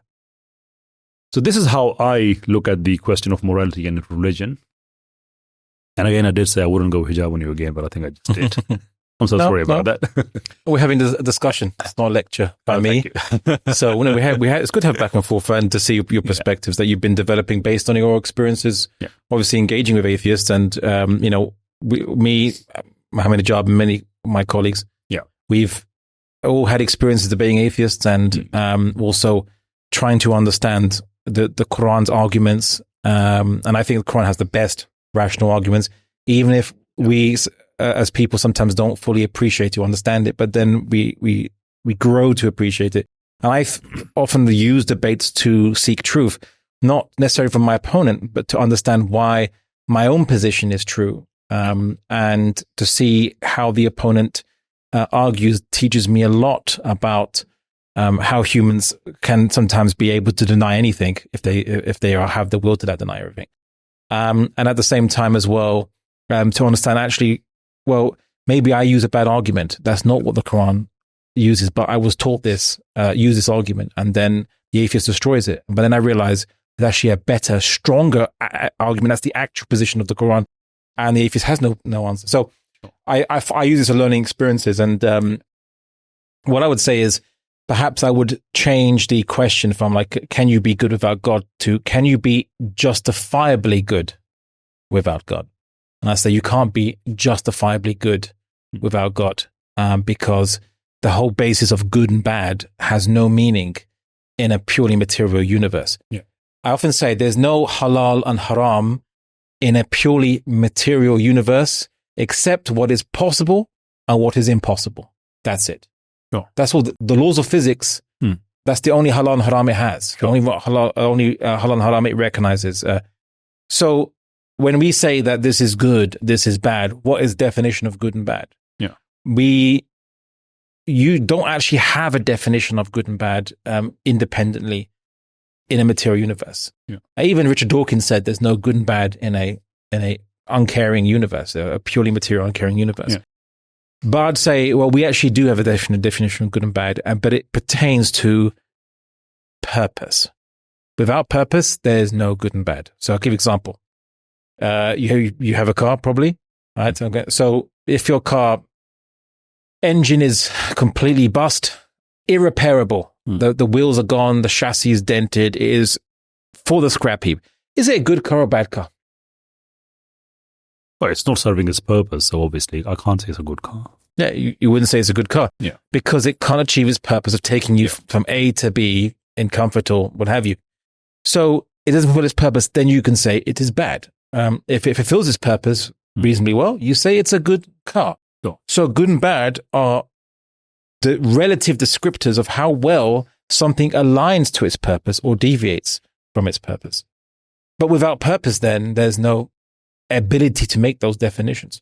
And so for us, we have a purpose, which is everything in this universe follows a law, a natural law of itself. And we have a law that we are meant to follow.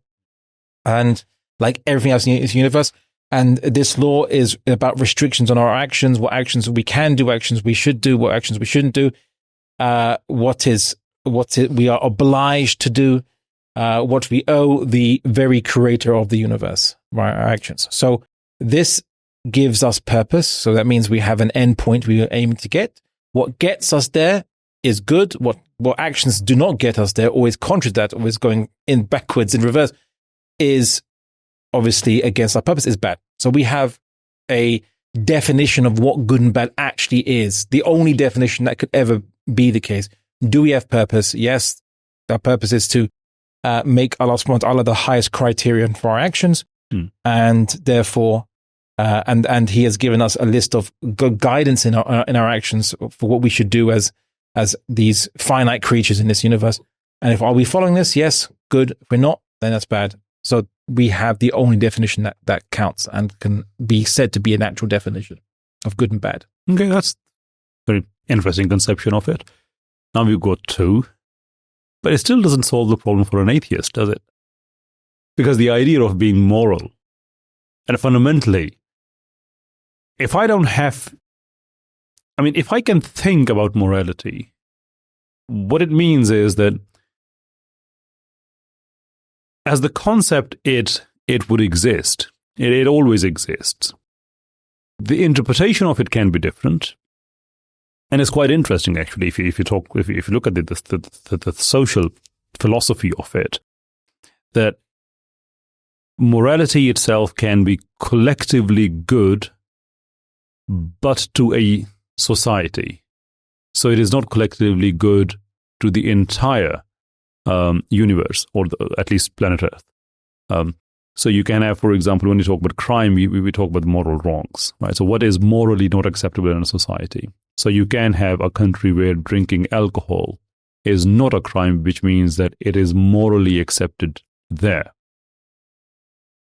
But in a different society, you can have it outlawed, which means that so far as the morality of that society is concerned. And this is one of the arguments taken by the atheists. And what they do is, and I'm not talking about our Pakistani atheists, because our Pakistani atheists, I mean, they're not knowledge consumers, but they are, I don't want to use the word of that particular creature, but they actually live off on the leftovers, so to speak, intellectually speaking. But even the people who are at the top of the food chain, intellectually speaking, even they make a mistake of confusing morality with morals. So may I suggest you call them not tulab al-ilm, but tulab al-jahli. So the scholars and philosophers in the West who propound these false doctrines, they are the ulama of this jahiliyyah, and these are just the tulab. I've often found, and I've often in my discussions with quote unquote activists or thinkers in the Muslim world who just parrot what the West says, they are less intellectually sophisticated than the ones we get in the West, the originators and developers and look, I mean, if you copy someone, you can't be better than the original.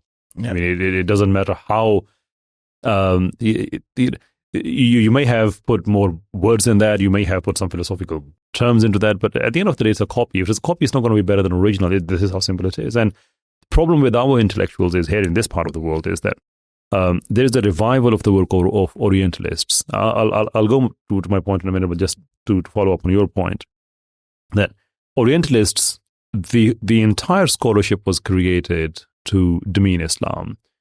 And then it was defunct, it was debunked, academia disowned it, world moved on until 9/11 happened.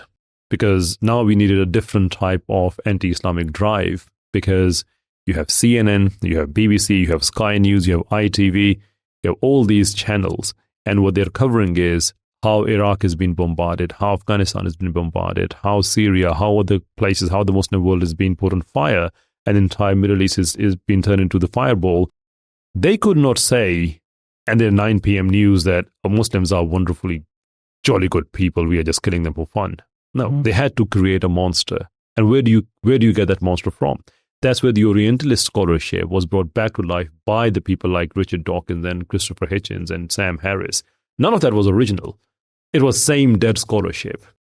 And many years later, when our scholars, so to speak, the intellectuals, the seculars, when you are learning from someone like Sam Harris, who does not have the original substance, he is copying an Orientalist, which is defunct in academia, and you are copying him, what hope do you have? And that's why I asked them, you are disagreeing with something that you don't even understand. This is an intellectually very poor and dishonest position. But unfortunately, that's very much norm here. And that's how it goes. So quickly going back to the point I was making, that we have, the people who make these arguments about morality, and the example I was giving, that consumption of alcohol might be acceptable in one society and not in the other. And the notion they derive from these comparables is that if morality were absolute, or if it were universal, then why would we see so much difference even from culture to culture? What they don't seem to understand is that there is a difference between morality and morals. A particular act can be labeled as moral because morality is absolute. So, for example, it could be perfectly possible in a society to serve tea to guests, and in another society, maybe that is seen an insult.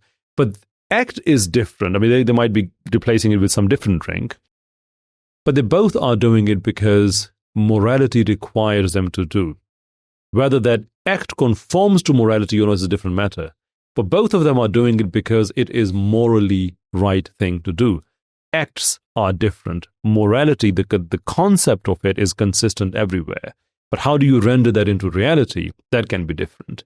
But this is a difficult point to explain even to their intellectuals. And it does make sense to them eventually that, I mean, you can have two different acts.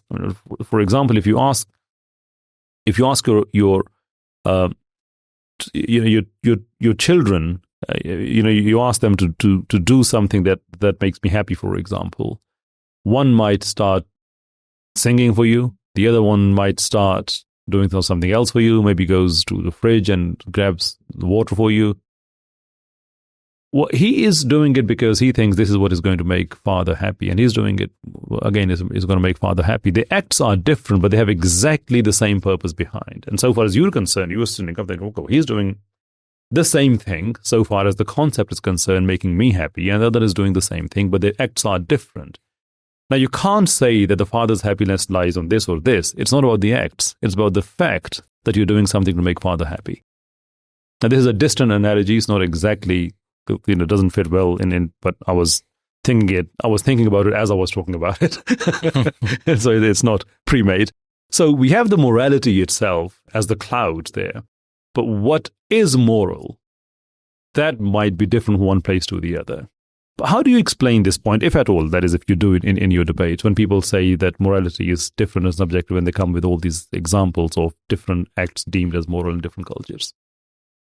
Pretty simple, which is, I often say that humans are narrative driven.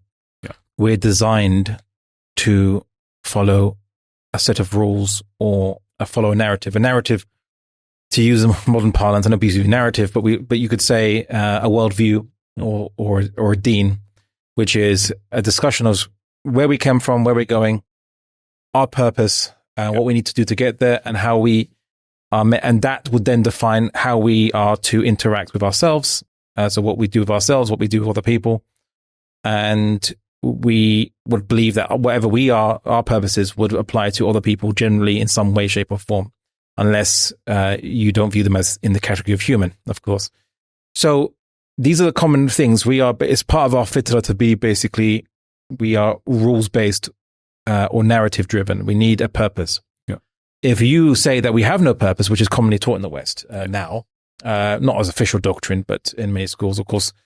And America is always the exception because it actually has a very strong Christian faction, different Christian sub-factions, but they would argue, obviously, that Christianity is the basis for purpose of life. But certainly in England and many other places like this, it was accepted that certainly after postmodernism and what have you, but I would even say existentialism, going back from Nietzsche and so on, is that you define your purpose, or your purpose is to be an authentic you, to be true to your desires and tastes, is to put it bluntly, I suppose. So you are the driver of your own. You are the God you worship. Right? Your desires are the God that you worship. You satisfy your desires. That's what happiness is. If you don't, then you'll be miserable. That's what is the currently accepted social doctrine.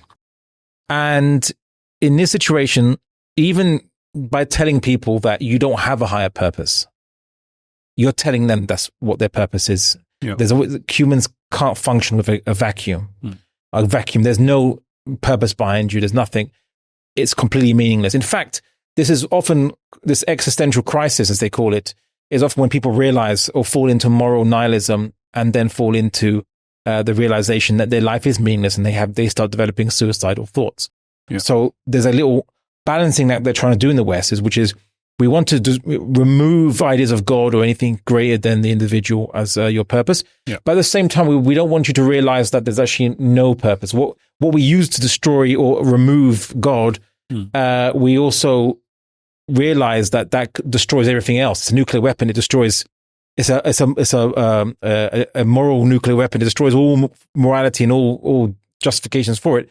So instead they say, well, just don't think about it too much. Try to only think about your day-to-day enjoyments, your day-to-day pleasures that you can get. Just think about your life.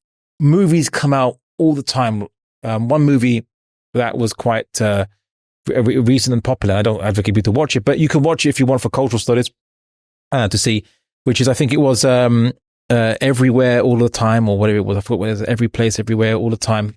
It was about a multiverse and things like this, but about a character that was basically that could go into different multiverses. But the key message or the key argument was that there is no meaning to life, but try to be happy anyway, right? Following your desires and being authentically you. So that's currently where the West is at. And it's a existential crisis for many people. And if you really think about it, you become depressed. Many people, they're told, follow your success, be successful, be rich, what have you. And that's all fine until you have a bad day or you lose those things. And then that you realize that what was following you for that time was this existential crisis, that you know that there's no meaning to your life. You've just been using distractions for it. Once those distractions go, you have that realization that hits you. So that's currently what's happening in the West. So to tell these atheists, look, yes, humans can invent all kinds of false narratives and stories. They can invent false gods out of stones, statues. It could be a flag. It could be a human, actual living person that they worship in some way, shape or form. Anything they treat as a high criteria than themselves is what they worship. And it could be themselves. But just because humans can have false idols doesn't mean that there does not exist a creator of the universe. And that's what the atheist should be told, is that the very fact that humans need to worship something, quote unquote, right? Or to follow something higher or greater than themselves, even if it's taught, it's themselves. Because remember, the individual is taught you have to be authentically you. That means there's something greater than what you can consciously perceive, which is there's a real you, and you have to find it. Some people, they say, I have to find myself, all right? So it's still, in a way, greater than themselves. People have a fitra need, an innate need to want to conform to something greater than themselves, to follow something greater than themselves. That is a proof, to touch upon what you said previously, that is the proof that we were created, or a contributing argument to show, or evidence of, we were created by a creator. Because we would need to have that in our fitra to even have the motivation to worship him in the first place. Let's move to the final section, which is always my favorite, which is incoherence of atheism, secularism, all these isms, basically, how their stances and their principles are empty of meaning, void, contradictory, and frankly, philosophically funny, if not ordinarily funny. For example, just a moment ago, you were talking about nihilism posits that there is no meaning to life. Do you want me to believe in that statement? If your answer is yes, then this statement should bear some meaning. And if the answer is no, there is no further conversation. But if you are saying that your statement bears some meaning, then what is the meaning of that statement that nothing has meaning? Why should I take this statement seriously? Because it's part of that everything that you are saying it has no purpose. So if nothing has purpose, that means you don't have a purpose. You don't mean anything. And everything that you're saying doesn't mean anything. Then why should I give any thought to this statement that has no meaning at all, which wants me to believe that life has no meaning? This is how poor it is. It bears no meaning if it's true, then it's false. Basically, this is where we are, where we at. Is that something you had in your lectures or your debates? Anybody came up with that argument? Well, I mean, it's actually the realization of what you might of post-structuralism, otherwise known as postmodernism. Yep. When you had a number of French thinkers, Lyotard, Camus, Jean-Paul Sartre, and others, come to realization that, okay, so, and Nietzsche, the philosopher Nietzsche, his point was, if there's no God, there's no meaning to our lives. The next evolution of that is, if there's no meaning to good or bad, then language itself has no meaning. Yeah. And that's what postmodernism attempts to do, what it says it's doing, is trying to break people free from the chains of socially constructed meaning. So that the words are constructed by society, and it's constructed to inculcate or to reinforce power structures and dynamics in society. So to break through of power structures, for us all to be true individuals, quote unquote, we have to reject socially constructed meanings. Because it said that if the meanings in the words don't come from God, then they come from society. And society has power structures. And so these words represent the power structures in society. And so we must rebel against that. And to the point that everyone defines their own meaning. But of course, as you're pointing out, and this is the rebuttal to postmodernism, is the point of language is that we work on a consensus of meaning so I can communicate to you. Okay, I mean, it doesn't matter if we disagree on how the society should be structured or not. We have a general rough agreement on what words mean, and sure, they can be changed over time, and new words given new meaning or new words concocted.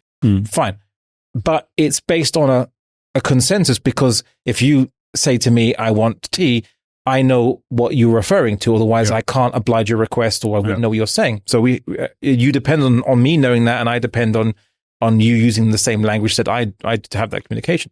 So what postmodernists, what they were attempting to argue is, well, we've got rid of God from morality. We need to get rid, and therefore there is no basis for morality except what society dictates, and we must rebel against that, because who is society to tell us what to do? Of course. Then they took that to the next step. Words themselves have no meaning. They're socially constructed, and they should be deconstructed. And they should be rejected. And you can define your own words, or you call yourself whatever. If you want to say that if you're a male and you want to call yourself a she, or you want to call yourself a they, or the plural, or you want to say that you're a je, which is a brand new concocted term as a pronoun, go ahead. If you want to say there's no more 2 or 3 genders, or 2 genders and various varieties of intersex between these 2 genders, no, there's 52 or plus genders which we're going to just concoct. And you could add new ones all the time, depending on however you want to define it. That's the cacophony and chaotic nature of what postmodernism done. That realization that language itself has no meaning, and therefore you can just invent any babble yourself. And even if it only has meaning to you, it's good enough. Which is the great irony, which is that they actually are inconsistent, because then, well, you're telling me this through books that you're writing using the existing language of a supposed hierarchical dominating society, supporting various biases. You're using the language of the oppressor, as you call it, to communicate liberation. But the argument is that the language of the oppressor is the reason why you're oppressed. So you using it is just reinforcing it, and therefore your point is illustrated. And I've argued this before, but not many. I don't really encounter many strong advocating postmodernists, you could say, that would say, no, we must get rid of all types of socially constructed meaning. But people do use postmodernist arguments when postmodernism is like fire. You want to burn your opponents with it, but you don't want yourself to fall into it yourself. So people use postmodernism usually, or post-structuralism, as it to be more precise, as a weapon against other ideologies. They say, "This, I'm going to use this to destroy your ideology that I don't like or I disagree with," not realizing it destroys your own back in return. Jordan Peterson, the Canadian psychologist, is a case in point. He complains about postmodernism all the time. It's destroying our values. It's creating it's anti-hierarchical. We need some hierarchy in society for efficiency and leadership and all this stuff. And yet he uses postmodernist arguments. When he was having discussion with my colleague, Mohammed Hijab, and Mohammed Hijab said to him, if I remember correctly, do you believe God exists, or something like this? And he said, what do you mean you? What do you mean do? What do you mean God? What do you mean exist? Whatever. And people made fun of it, his response. Because he was saying, well, what do you mean by these socially constructed words? Say, wait, you are lamenting and railing against postmodernism, and yet you yourself use postmodernist arguments trying to deconstruct the words being used and say they have what have you, they have no intrinsic meaning or what have you. So, so I would obviously concur with the point that you noticed, which is that this is a battle that's ongoing in the West. It's being argued over in many places, such as in queer theory and in gender, and so on, which we see the ongoing thing. There was a documentary done by a conservative thinker, I forgot his name, in America, called What is a Woman?, where he was a documentary. Is it Walsh, isn't it? Yes, Matt Walsh, that's it. Walsh. Yes. Where he asks people, what does the word woman mean? And they say it means anyone who identifies as a woman, right? Because postmodernist or post-structuralist ideas state that labels are labels. Yeah. Anyone should have access to labels. If you want to label yourself something, that's your right, because who's society to tell you as an individual who is supreme unto themselves that this label is not them? If you want to call yourself a 7-year-old Thai girl, and you're like a 50-something-year-old American Anglo-Saxon white guy, feel free to do so. And that's what one guy did. You see, because I'm a 7-year-old Thai girl, and he like whatever. I think it was Thai girl, because labels, everyone should have access to labels. Oh, there are wonderful labels out there. I mean, that's their argument. It's moonshine gender, for example. People who say that our gender is only revealed during the night, or arbor gender. People who view themselves as trees. Those labels are fine. But I mean, if there's something very interesting you mentioned about the socially constructed words and language, I think we are at a point where a sort of a philosophical impasse where different thoughts collide. And on one side, you have the 1920s endeavor of the verificationism of the Vienna Circle, that the only thing that we can accept, if it is scientifically speaking verified. And some people disagree with me, but I'm quietly confident that the postmodernism was a direct rebellion to that. that even science has to be viewed with skepticism. So you have science as the standard. Any claim that you make, if it is scientifically verifiable, that's the only way by which we're going to accept it. Otherwise, we're not. From there to a different leap that even scientific standard is now being viewed as with skepticism. So that was a sort of an intellectual rebellion against it. But going back to Nietzsche, for example, and we are still on the topic of the words being socially constructed and what they mean. And obviously, you have the word, which is the manifestation of your ideas and thoughts. This is how I communicate my thoughts to you. So they're the code carrying my messages. Ultimately, it's the message itself, or the thought itself, that matters. But isn't it interesting when Nietzsche writes about beyond good and evil? So in that sentence, in that title, he is demeaning the concept of good and evil. There is something which is beyond that. And the entire idea is that these Christian sense of good and Christian sense of bad shouldn't bear any meaning. But hold on a minute. When you say beyond good and evil, beyond what again? Good and evil? And if you were demeaning these with this title, why are you using these titles? Because when you write good and evil, clearly you mean something by that. You may not agree with the conception of good, may not agree with the conception of bad, but when you're writing that title, you know you mean something by word G-O-O-D or E-V-I-L. There is a meaning behind that. And if you think they don't mean anything, why use them? And I think this is where Wittgenstein is absolutely right. I shouldn't say absolutely right. He's relatively right. And I'll explain why relatively, because in Tractatus, his whole idea of not lamenting, but at least explaining that why all the bigger philosophical questions are, if not meaningless, then at least they're not justified, is because of the problem of articulation. What I see within myself, anything, and I want to articulate that, I want to speak about it. I see a flower, for example. I see glass. I see table. I mean, these have a representation in my mind, but now I have to articulate that. But it takes a lot of structure from person A to person B. For example, we have to speak the same language. For example, we have to speak the same regional phrases we have to understand. And I have to communicate my thoughts using the words, and then you have to receive them, and then you have to decode them. There are so many different points where we can go wrong. So what Wittgenstein is saying is that all the big philosophical questions that have been put by philosophers, it's not that they were difficult questions, but there was a limitation of language. They were not expressed fully well. They were not expressed. Yes. Right?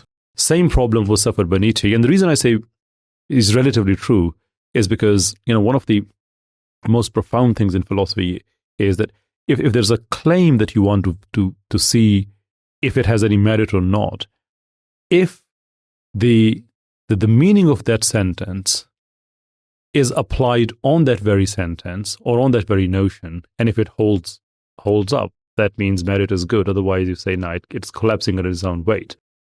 So with this explanation, if I apply what Wittgenstein is saying there, then how do I exactly know that Wittgenstein is doing justice to his thoughts? Because if the idea is that all the big philosophical questions are not the problems, but it's the limitation of language because people have not been able to express themselves fully, then how exactly do I know that Wittgenstein exactly wanted to write this and there is no limitation of language? Maybe he wanted to express himself in a different way, but Tractatus came out in a different way. And my conception of it is, and I appreciate Tractatus is not for the faint-hearted. You have to read the formal logic before you go and read that, because each and every line is so complicated. And I actually read formal logic because of Tractatus. It didn't make any sense to me at all. So I just went back and said, I don't even know what I'm doing here. So that is then applied on Nietzsche, is applied on all those people. And if there is a limitation to language, and the reason I believe this is a problem, and the reason I've opened it up this way, made a big mess of philosophy here, is because this is one problem we see in the era of verificationism as well as in the postmodernism, because the words are not fully expressed.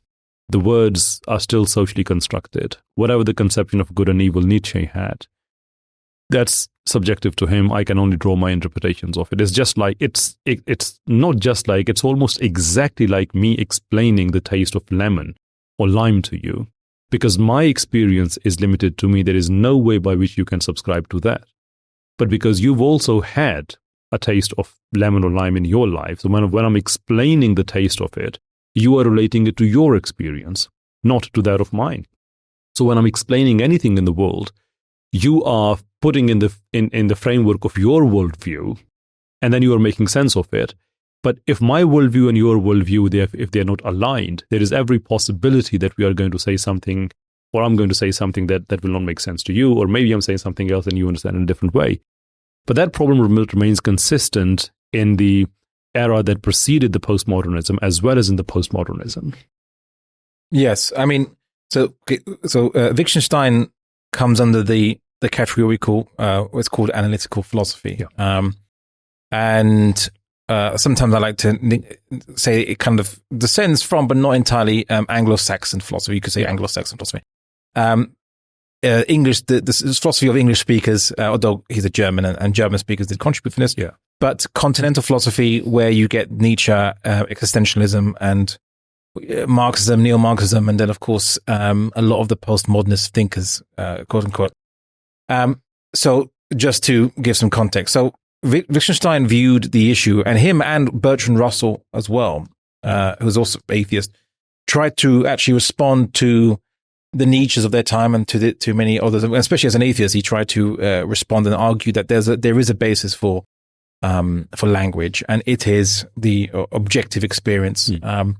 What is the apparent? Now, you might not know, as Immanuel Kant said, the noumena behind the phenomena. You might not know what is behind what you're seeing, but you can still be able to describe the phenomena, or at least to say, as apparent to me, X, Y, and Z, what have you. And we can agree some basic abstract attributes, like, for example, transparency, or straightness of the spoon, or the table has apparent straight edges. It might not be, if you zoom in microscopically, it might not be a straight line perfectly, but it has an apparent manifestation. Yeah.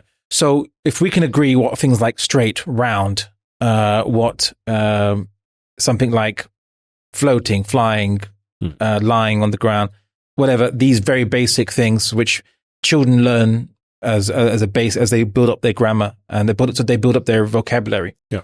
Then you can come to, the argument is, you can come to some basic universal means of communication. The question is just getting the definitions right. Right. So Wittgenstein and Bertrand Russell was about getting the definitions right in order to communicate objective facts, or at least, even if it's just simply, I'm observing something and that's it, or I'm experiencing something and this is the case. So that's the battle between analytical philosophy and continental philosophy. Continental philosophy is, well, no, but all words are, the words are from a language. A language is a common set. The common set was agreed to be common because the hierarchy determined it to be so, and therefore it is linked to bias in those terms, in the language, and so on and so forth. One key concept was the idea of différance, which is the idea that, for example, up, down. Why is it you might favor up over down? Why is it you might favor white over black? This is linked to hierarchies and things like this. So I won't go too much into detail, bore your audience. But the response from some who are also atheists on the analytical philosophy side is that you can have objective meaning in words, even if there's no God, there's no, and you're not relying on society. It's simply, you just need to establish a common definitions. Whereas the other side says, but the establishing of the common definitions of words relies on hierarchies in the first place, and therefore you can't escape this inherent bias in the language. Yeah. And what we would say as Muslims is, one of the reasons that we can actually, you could say, trust language is because all language is essentially a slang from the first language, which is the language that was taught to Adam alayhi salam. In the Quran, he was taught the names of things. Funnily enough, the Bible has it the other way around. The Bible has one where Adam names things, Yeah. and then he tells the angels these things. Whereas the Quran seems to correct this narrative. Said no, it's Adam alayhi salam was taught the names of things by Allah subhanahu wa ta'ala, the creator of the universe, and then he tells the angels what he knows. Like, I've seen this, and this. So, now everything else, slang meaning, neologisms, new words that were concocted from previous words and added together, or new sounds were added, or whatever over time. But it came from this initial set of language that was taught to Adam alayhi salam, and we have confidence that language has a relation to reality on which is objective, even if the sounds over time, through variations, can differ, which is it's fine. You can have different. You can call a tree, you can call it an arb, you can call it shajara if you want. It doesn't matter. I'm not sure what the Urdu word for tree is. I haven't learned. Call it shajar. Oh, shajar as well. Okay, since Arabic. Yeah. Oh, okay, great. All right. So you can call it whatever you want. Any sound attached to it but the referent remains the same. Yeah. Which is the tree and the category of tree. Yeah. The mind, as Noam Chomsky, who was he's still living amongst us, a linguist, pointed out that the mind seems designed for language, is ready to accept language. He tried to posit was there maybe a common universal syntax and so on and so forth. That was his hypothesis, but he never really proved that, but he did show, and many others have concluded, that the mind seems tailor-made, designed for language. Which is not something that the human can spontaneously generate, as also psychologists have noticed. If, any child you find from the jungle or whatever, there's many stories, child found in the jungle, raised by wolves, raised by gorillas, monkeys, whatever. And when if they are past the age of about 15, they can never be taught language. They can never learn it. They'll just act like an animal or similar to for the rest of their lives. If they're not taught by a certain age language, they just become like, they remain as whatever situation they were, animalistic or just following impulses, what have you. The ability to even learn language is gone past a certain age. So this indicates, and also the fact that every human depends on being taught language by parents or society, what have you. They can't spontaneously generate it. True. Shows that, who taught the first human? Or, at some point there must have been a first human. Who taught that person language? Where did language come from? And that's the current mystery amongst sociologists today, is the origin of language itself. Yeah. In answer to it, the Quran told us already, it is the creator of the universe taught Adam alayhi salam the language, the first language. And we have confidence in the various slang languages that originate from that first language, that it has relation to reality. It's describing some aspects of reality, even if we don't understand what reality is on the most fundamentalist levels beyond the subatomic or what have you. It doesn't matter. We know shapes, we know forms, which was what we observe. We see types of movement, we see change. All these things we can describe with language quite accurately. These are not illusions, and that's it really. So language has a certain objectivity to it. The type of sounds you use or the symbols you use are relative, fine, depending on the culture. But what they refer to, that linkage, is objective. Yeah, and I suppose the first language theory, from the Islamic viewpoint, obviously, we say that we place trust in Quran and this is how we understand it. But for someone who is not Muslim, for example, for them to think that, if there is no first language, for example, and the language is a manifestation of knowledge and reality, right? So you have the reality and you have the knowledge, and then how do you express that knowledge? Well, that's where the language comes in. So how do we generate the knowledge? So we go back in time and we start from now. So what is it that I know? So that would be the question of ontology. But then the very next question is, where did that knowledge come from? Or how do I know if I'm getting it right? So instantly from my ontology, I'll have to cut into the realm of epistemology. Okay, this is how I know it. Okay, now I understand that now. But then how exactly do I know that I've got that right? So now I will cut into the realm of meta-ontology. But that's not good enough because I still don't know the quality of that knowledge and the source of that knowledge. So that takes me to the meta-epistemology. So how many more metas can I apply to it? From meta-ontology to epistemology, from ontology to epistemology, to meta-ontology, to meta-epistemology, to meta-meta-ontology, to meta-meta-epistemology, to...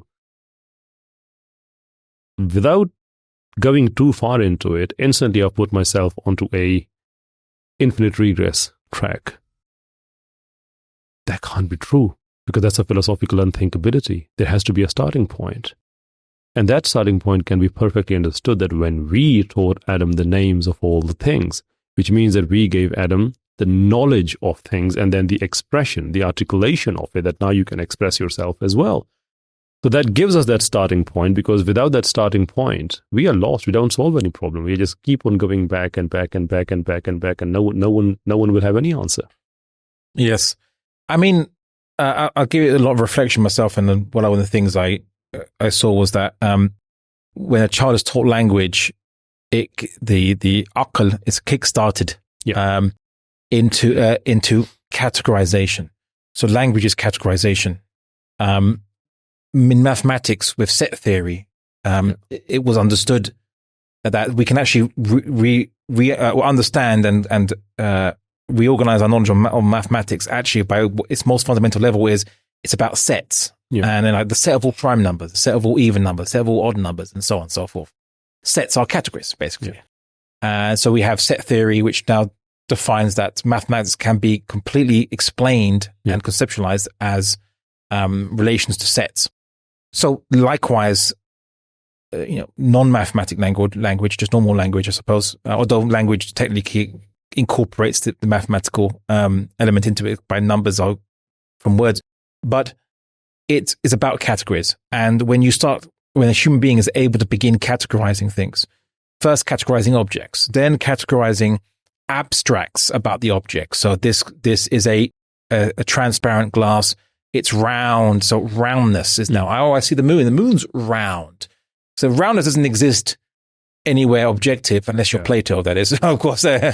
But unless you're these are just abstracts. Exactly. So then the human being is able to then make categories. This is round. This is straight. This is see-through. This is opaque, and so on. So, and then the relative abstract. This is heavy. This is light. This is hot. This is cold. These things then allow humans to begin to categorizing and organizing their experience of reality. And so you need language being taught to the child in order to kickstart the categorization process that in essence creates the aql emerges or in essence manifests itself, I suppose, would be the best way of putting it. So and that has to start with the first human being, because if humans can't spontaneously do it themselves, there must be a first human being of some kind. And that human being must have been taught from a non-human being. Exactly. Right? And that's the important part, that it must have been taught. Because if you go to a place where you don't understand anything, you can't apply language, because language can only be applied on the knowledge you have. But if you don't have that knowledge, it can't be intrinsic. So for example, I mean, because we are sort of settled with things like you said, that we have the abstract conception of what is round and what is straight. And now we have the basic definitions and we use them without thinking too much about it, because we are comfortable. We don't have to think too much about it. But if we think, say for example, go to the nitty-gritty of things and having the knowledge to be able to explain something, how exactly am I going to explain something if I don't know any knowledge of that? So for example, if you apply the Peters principle, that you've got 4 different categories of knowing and not knowing things. So I know what I know, and I know what I don't know. Or I don't know what I know, and I don't know what I don't know. It is the last one, which is called the Donald Rumsfeld categories as well. Yeah, I mean, he's known unknowns and known knowns. Exactly. Yes. I mean, he stole it from Peter, and incidentally, I've actually seen this as a call from Ali bin Abi Talib, but slightly different version of it. But essentially, it's the same concept. So it's the last one, which is the biggest one, right? If I don't know what I don't know, what language am I going to apply on that? So imagine me sent on a planet that I've never explored before. I don't know anything there, right? My knowledge is limited to what I have here. That's table, that's chair. That's birds, sounds. But if on that planet, none of this applies, so I don't even know what I don't know, how do you expect me to apply language there? Because I have no knowledge. So it's perfectly consistent with our conclusion and Iman that the first language must have been taught. For there is no way for Prophet Adam alayhi salam to come on this earth from Jannah. Such a downgrade, this, by the way. And not knowing anything and then applying language on that, it doesn't make any sense at all. No, of course. As I said, yeah, there must have been a teaching, an act of teaching, by something that then also can't have possessed less than a mind, so to speak.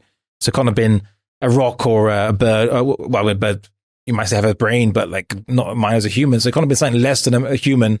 Yeah. So it can't have been a human. It can't have been less than a human. So it must be something beyond human beings, beyond creatures, and something that has knowledge. And of course, ultimately, if no knowledge comes from elsewhere, there has to be, you can't have an infinite regress of knowledge. You have to have a first knower, so to speak. And then, of course, that is the origin of all knowledge. So yes, of course. But as I said, postmodernism or these scrambles to argue about whether language has meaning or not, all comes from the fact that they had initially rejected the creator. Yeah. So once morals lose meaning, then language is next. Language itself loses meaning. Yeah. Because as I said, like, even though the analytical philosophy tries to argue it's about definitions and things, ultimately speaking, it can only argue for tautologies. So saying that, something is straight means it's not straight. But you're not really positing something. You're just basically saying the same thing again, or trying to be consistent with things that have no inherent meaning in themselves. So the argument is about being consistent without inherent meaning being possessed in the words, because the words have to come from somewhere. You have to come from something.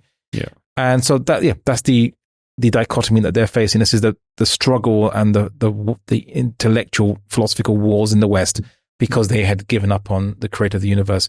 Yeah. Even though they might say, well, some of us are Christians, for example. Some of us, we don't say we're atheists, but because their society, and this is perhaps to link everything together, I suppose, this whole three-parter is atheism, for the most of human history, was not something taken seriously. It was deemed to be the belief system of barbarians, right? And indeed, there were people that were complete nihilists in morality as well as in theology. They didn't believe in anything higher than themselves, and they acted, and they were deemed to be barbarians, nomads, people who just had no civilization to them. Civilization was based on structure, was based on laws. Laws are based on morals. Morals are based on your worldview, your religion, the creator, or the god, or gods, or what have you might believe in.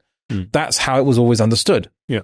But what happened was that in Europe, due to the incessant wars over religion that they had, and by that, it actually wasn't between necessarily Protestants and Catholics. They had actually resolved their issues with the Treaty of Westphalia, where they argued that, okay, you know what, if the Caius Regio, ius religio, whoever's the king, their religion, and they shouldn't oppress their minority Christian groups. Yeah. That's it. Done. Okay, let's go back to the drawing table. The Catholic Church wasn't too happy about it, but it was accepted. What happened was, and this is quite interesting, was that Protestants fought amongst themselves. So you had Lutherans, Calvinists, you had Anglicans, you had Anabaptists, who were mostly persecuted. They were the first, one of the pilgrims going to the American colonies, or the British colonies in America, to seek a life free from persecution, because the Church of England was much more intolerant back in the day. Yeah, it was because the Protestants said, okay, the church doesn't tell us, the Catholic Church does not tell us what to think or to believe in what's official doctrine. Okay, but then if we've detached that tradition from us, who then defines our consensus of interpretation on the Bible? Yeah. Well, me and my followers do. Oh, but I disagree with you. My followers follow something else. Right. Oh, I'm with one Christian. I have my own interpretation. And then they started to say, well, then you are upon deviancy, and I'm going to, out of love for you, to save you. I'm not joking. This is actually the argument used by John Calvin, and Martin Luther. I'm going to torture you to save your soul. I'm going to torture you so that you come back to the correct doctrine to save your hereafter. That's literally He's a nice man. Yeah. That's out of love. They said it was out of love. Yeah. I'm not kidding. I'm not kidding. Yeah, it's just chastisement. And then it was argument. Then the problem happened that, because once you've detached the Catholic Church's mechanisms of ijma, enforced ijma, you have every individual Christian can be their own jamaat unto themselves, or to use the Greek word ecclesia, otherwise known as church, right? Church doesn't mean a building. Church means jamaat, right? So they say, I'm my own jamaat. I have a distinct, particular set of interpretations, which while many of them are similar to other people, I have one or two things are different. That makes me different. I'm my own jamaat.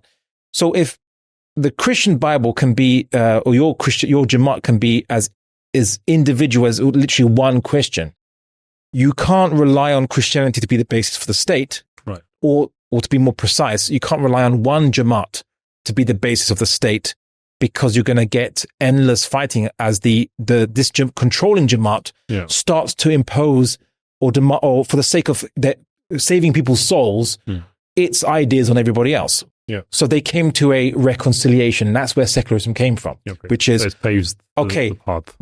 That's why the American Constitution has no establishment of church and state, no establishment of one jamaat linked to the state. It's constitutionally prohibited.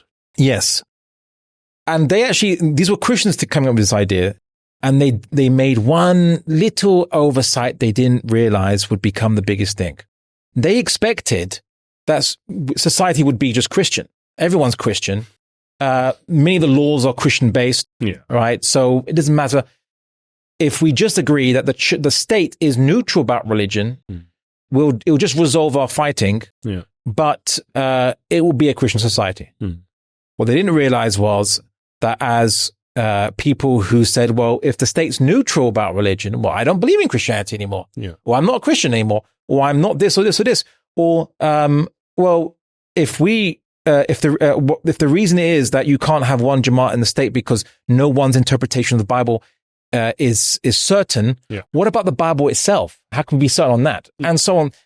Slowly, these were questioned, and to the point, in order to maintain the consistent principle of neutrality, they removed religion gradually, completely from the laws. It wasn't overnight. It took slow.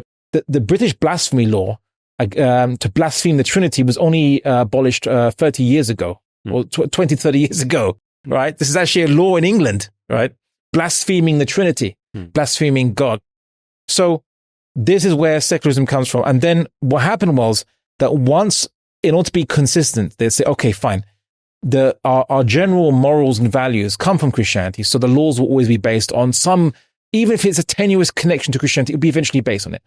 But other people, the main argument was, well, look, maybe we can come to a common universal law without religion. And that would end our fighting. Okay, Hugo Grotius, the founder of international law, as they say, he said, we must find a universal law that would be true even if we humor that God doesn't exist. That's what he said. Even though he's a Christian, right? He's not an atheist.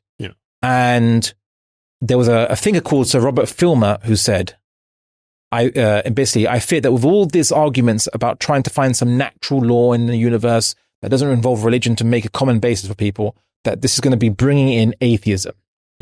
And he called it. This is a 17th century guy. And that's what happened. Eventually, they took all religion out of the laws. They said the state does not make laws based on any religious consideration. That was the principle. And then people's life's affairs became without religion having any relevancy to their life. People say, how does religion have any relevancy to my life? I have to work, I have to eat, I have to blah, blah. And eventually, once religion had no relevance to people's day-to-day affairs, the question is, well, but religion was meant to be the necessary guide for mankind. The reason we have religion, the evidence for our religion, was meant to be that we need it as humans to be guided. But you're saying that we can live perfectly fine without religion. That must mean then this religion is not real. Right? And if we are not using any kind of revelation, then the originator of revelation we must not need as well, God. And that is how eventually people start become atheists, to the point that in a recent census, the 10-year census every 10 years in UK, show that Christianity in the UK is now a minority religion. Yeah. So it's under 50% of the population is Christian, not because of migrants or people coming from different religions. No, it's because of indigenous people, quote unquote, if you can call the Anglo-Saxons that. But indigenous people, they were invaders too, by the way, Anglo-Saxons. But if you can call, if the majority of people, or a majority of people who are still natives, but they don't call themselves Christian anymore, they say that they don't follow any religion. Yeah, then you can't call England obviously a Christian country anymore if it was. And that's because of secularism. And that is what breaks down the entire society progressively. One thing leads to another. Rational egoism comes in, individualism comes in, and when people are not in a collective setup, when they are not taking collective responsibility, say, for example, by producing enough children, then obviously these sort of declines you will see in the society. And this is what the West is now going through. I think there's a lot more to talk about, but I think we are pretty much out of time now. Which also means... I want to finish this last point, actually. Sure, please. Encapsulate all of that in a much shorter, briefer way, which is, in order to reconcile the problems they had, they thought that they're going to keep God silent on human affairs. But over time, they mistook the silence that they imposed on their own ears as an absence of God completely. Because a silent God is no God at all. Yeah. And that's how atheism really started to rise up in the West. Whereas before, even after secularism was initially invented, it was majority Christian. It was invented by Christians. They didn't see where it would lead to. And so a lesson for the secularists in Pakistan, some of them who might be already atheists, but for many of them who might say they're Muslim, but they think secularism is a harmless tool to reconcile people. Firstly, it's the system of Pakistan by Ali Jinnah is secular, hasn't reconciled people. Yeah, it might have some religious laws. England had some religious laws. Doesn't mean it was a theocratic state or a khilafah or what have you.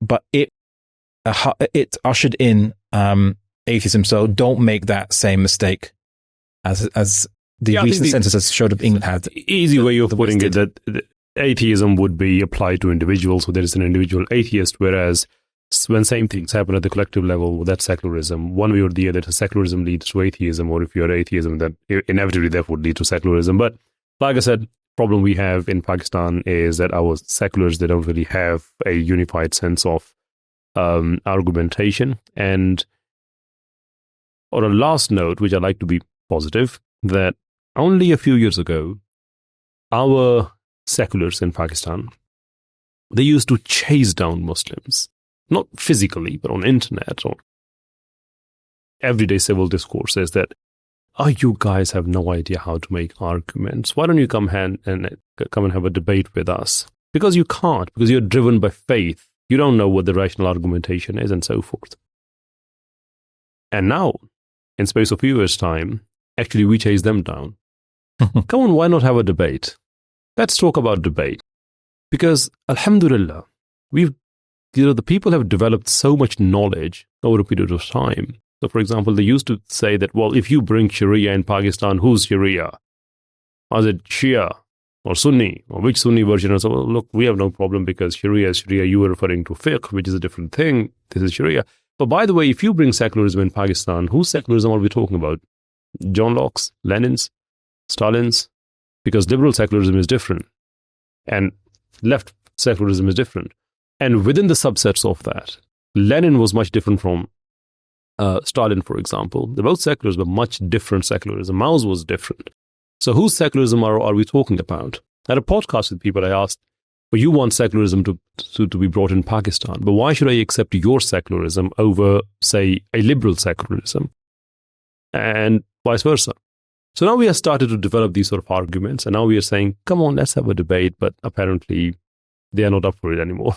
So that's a positive development. Hopefully it will keep on this way. I do thank you for your time. There's a lot more to talk about. I do feel that what it also means is that we can have another setting I will do my best to come to the UK at some point. So I've come to you now. So now you have to come to me. Yeah, I think that the tea won't be as fantastic as Pakistan's, but yeah, that's the thing. But if I come on a fighter jet, maybe it would be as fantastic as. Yeah. Thank you very much indeed. Really appreciate your time. Well, ladies and gentlemen, thank you very much indeed. Today we unpacked so many different things. That does include secularism, atheism, lots and lots of philosophy towards the end of it, and the fundamental problems with secularism and the inevitable destructive effects it leaves on society. Do stay tuned, and all those customary things people say, for example, like and subscribe and share. Please do that, and I will see you in the next podcast.